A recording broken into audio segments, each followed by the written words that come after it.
What's stopping you from starting your business? Is it the lack of capital? In today's episode, we'll talk about how you can start a business without capital. Hi, welcome to Mami Negosyo's Business Tips number 18.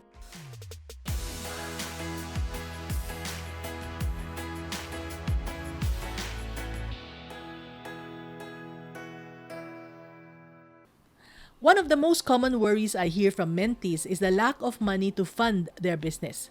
Just like Madeline, a devoted mom who dreams of becoming a successful entrepreneur.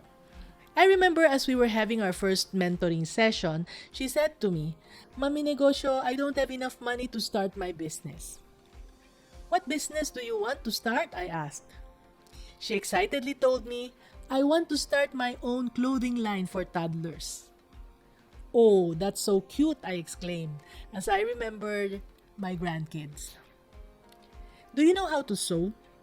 "Yes, Mami Negosyo. I grew up watching my grandmother sew clothes for a living. She even taught me the skill when I was in high school."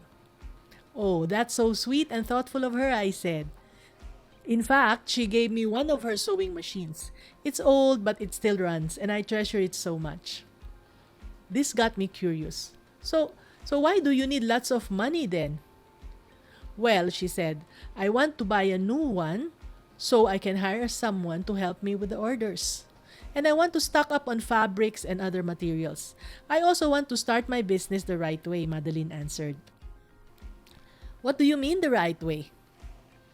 "Well, I want to secure its name and make it legit and all that." "Oh, I see," I said. "And you're right about the business permits." Then I added, "But you don't have to do everything at once." "Maybe I should wait until I have more money, don't you think, Mami Negosyo?" "Well, why wait when you have other resources for your capital?" I asked. Madeline is like most of the people I mentored and coached. They think they need lots of money to start a business. And so the lack of it means they have to wait until they have raised enough to fund their business. Well, you know what? Years ago, I thought so too. This is one of the wrong beliefs I had back then. Of course, we need supplies. We need to have the necessary equipment for the business operations. We need to make our business legal. At this point, we don't need to hire a helper yet. So at least we don't have to worry about salaries yet. Some people start the business by putting up capital. Others start by securing the business permits. This is where they got it all wrong. But yes, it's normal to worry about capital. Do you know there are other forms of capital? Yes, it's not always about the money. In my list, there are 3 forms of capital. And so here are my business tips. Number 1, the first important capital you need is a level 10 commitment. If you cannot give 100% commitment, then without a doubt, your business will soon die.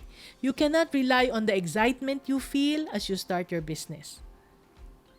Trust me, soon that excitement will turn to confusion and frustration. Why? Because building a business is like a marriage sometimes.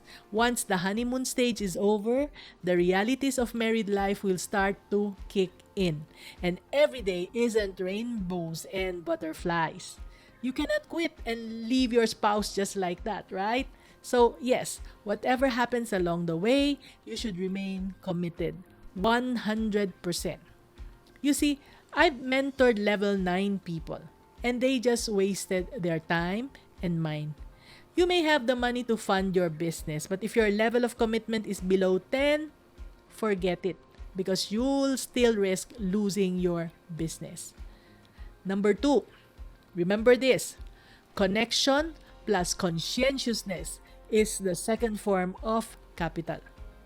Actually, you already have this one. Connection.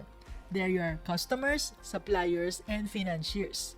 These people can help start a business without money. But who are they really? Well, to be more specific, they're your coworkers, friends, and relatives. No, not all of them, because many of them will say no, but some of them will say yes. All you need is those few who can say yes, and you can start. And when they're nice enough to trust you, make sure you'll never break their trust, whatever happens. Number 3, the third form of capital is your business concept. What is that, Mami Negosyo? Well, it's about asking your customers what they want to buy. Start from there. As you go from one customer to another, they'll tell you what they want you to sell to them. That's how you will find your business concept. A business concept means a clear business concept where you're clear about the customers you want to serve and all the need they have that only you can fill at the profit margins that will allow you and your employees to consistently live comfortably. So, you see, you don't have the money? Well, you can start your business while you bank on your 3 capitals: commitment, connection and conscientiousness, and concept. Consider these words from Jack Ma. A lot of people say, if I have the money, I will do this. This is according to Jack Ma. I'll say, you'll never have money. If you do these things, dedicate yourself, you really want to do it and make progress, money will come. Well, I hope you learned something new today. Make sure to share this video with a fellow aspiring entrepreneur and join our community by clicking the link below to learn more. See you in the next video. Bye!